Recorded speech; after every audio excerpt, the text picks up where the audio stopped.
Hey guys, welcome back to Six Sister Stuff. Today I'm showing you how to make 3 breakfast recipes in your Instant Pot.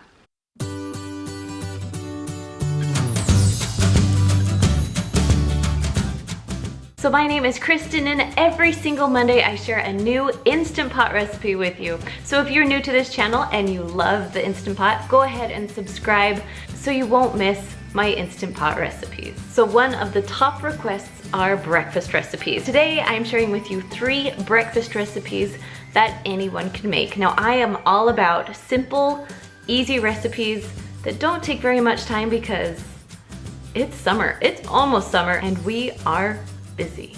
So if you're ready, I'll show you how to make these delicious recipes.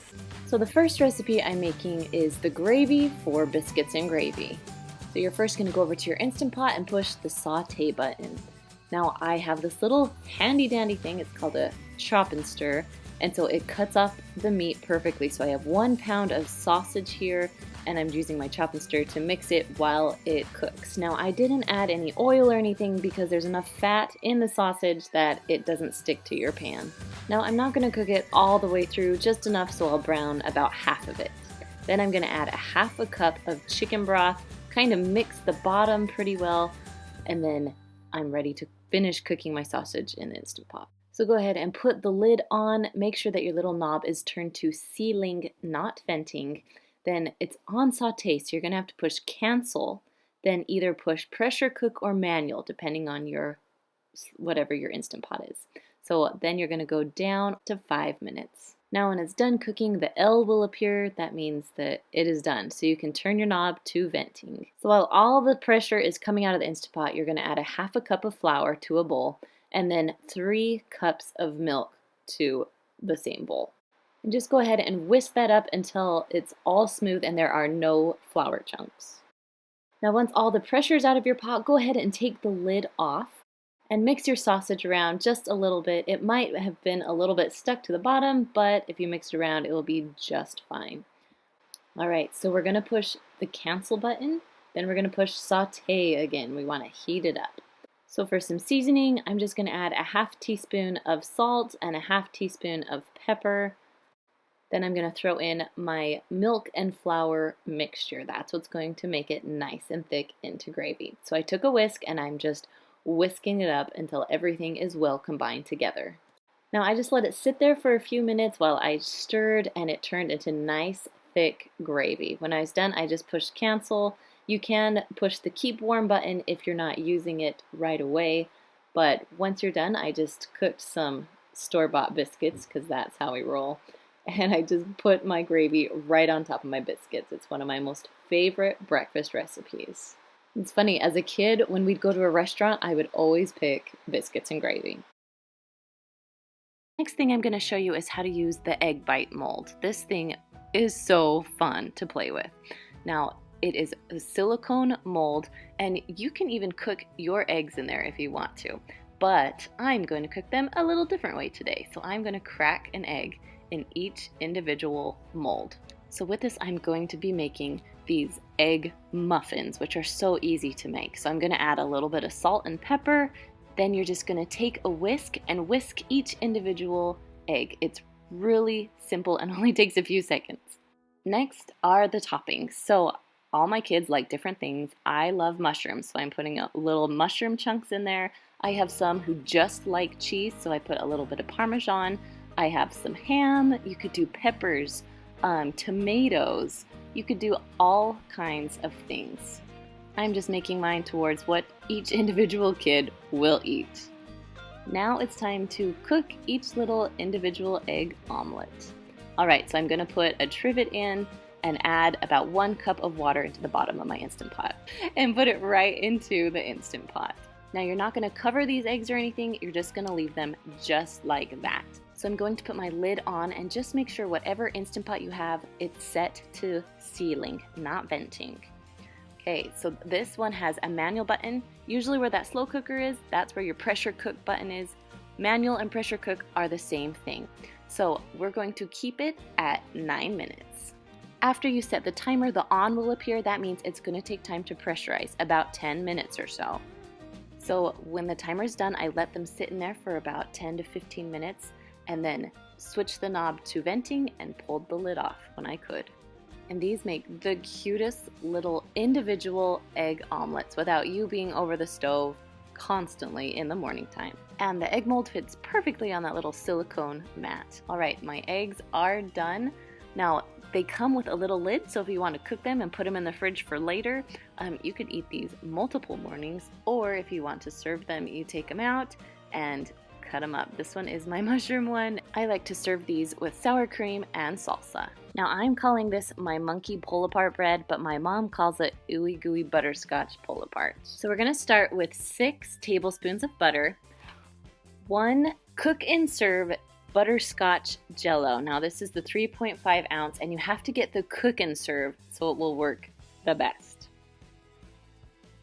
Then you have 1/2 cup of chopped pecans, and then onto 1/2 cup of brown sugar. And the last thing to make this recipe is that you need 16 frozen rolls. Now these are Parker House rolls. I also like to get the Rhodes rolls. So what you're gonna do is put them in the bag, or put them in a plastic bag and let them thaw. Now, usually if you bake this in the oven, you're gonna cook it in a bundt pan, but my bundt pan does not fit in my Instant Pot. You can get some that fit in Instant Pots and they can work, but because mine doesn't fit, I'm gonna use this 2-tiered pan. I'll put a link in the description for you. This 2-tiered pan is one of my most favorite things to have. All right, hi Sarah. We are going to melt the butter, that's the very first step, and you're gonna push that aside. So next I'm gonna spray my pans with cooking spray or with Pam. You want to coat them really well on the bottom so your sauce doesn't stick. Next you're going to split up your pecans. A 4th cup will go in one and a 1/4 cup will go in the other pan. Now we're moving on to the rolls. Now I let mine rise a little too much. You get them out when they're frozen, and then you just want them to be thawed that you can cut them easily. If they get too sticky, that means they've thawed a little too long, but that's okay, they'll still work. So I'm going to cut each roll into 4ths. Then you're going to start filling up your pans. So I did 8 rolls in one pan and 8 rolls in the other one. So yes, these are really sticky. So the less thawed they are, the less sticky they're going to be. All right, I've got 8 rolls that I've cut up into 4ths and I've put into the pan. So now I'm ready to add half the package of pudding mixture. So I just use my hands and just kind of measure with my fingers and pour about half of the package in. You want to spread it around the best that you can and cover all the rolls. If you don't get all of them, that's okay. It will still taste really well once the pressure hits it and everything will combine well together. All right, we're gonna add our brown sugar into our butter and then just mix that up really well. All right, so when that mixture is all mixed together pretty well, you're going to pour half of it on top of your rolls. Now you don't have to be too worried that it's not spread around perfectly, because it's actually going to seep down into the bottom. All right, let's hurry and do this other pan. I cut up my rolls. I'm going to put on my pudding.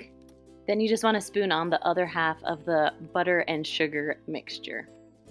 Now when you're all done, you're just going to put the lid on top. Now these pans come with a little handy dandy thing that will help you lower into the Instant Pot. So I'm just going to connect it and we are ready to go. So in my Instant Pot, I'm just going to add 1 cup of water, and then I'm going to lower my pans into the pot. So go ahead and put your lid on and turn it, and make sure that the little knob is on sealing, not venting. So now I'm going to go down to manual, or if you don't have a manual button, it's the pressure cook button on your right hand lower side. And we are going to go up to 30 minutes. This one says 20, but it really is 30. I had to cook it a little bit longer. Now when it's all done, go ahead and do the quick release. So turn your little knob, and when it's done letting its pressure out, go ahead and lift the lid off. All right, I'm going to take my pan out of my other pan and go ahead and try and dump as much water off the lid as possible. Now this is going to be really hot, so make sure you use a hot pad. And yeah, it is done. Now you can see the caramel went all the way to the bottom. That's exactly what I wanted it to do. Now I call it caramel, but it really is a butterscotch mixture, which is so delicious. All right, I'm going to flip this for you so you can see how awesome it looks. Now, if you have a bundt pan, you would put a plate on and flip it. With these little guys, I did the same thing. I just put my plate on it and flipped it over so you can see all the good stuff. So when your pan is upside down, make sure you knock on it to get it all the way off of the bottom of the pan. And there you have it. Now if it's stuck a little bit to the bottom of the pan, you can take a fork or spoon, go ahead and scrape that off and put it right back on to your little Christmas monkey bread. Now I'm going to try and show you a closer look because this is just gooey and delicious and perfect for morning breakfast. All right, you guys, that is all I have for you today. Thank you so much for stopping by. And don't forget, if you're new here, subscribe to this channel and push the little bell so you can get the notifications every time I post a new recipe or video to YouTube. All right, you guys, I'll see you next week. Bye.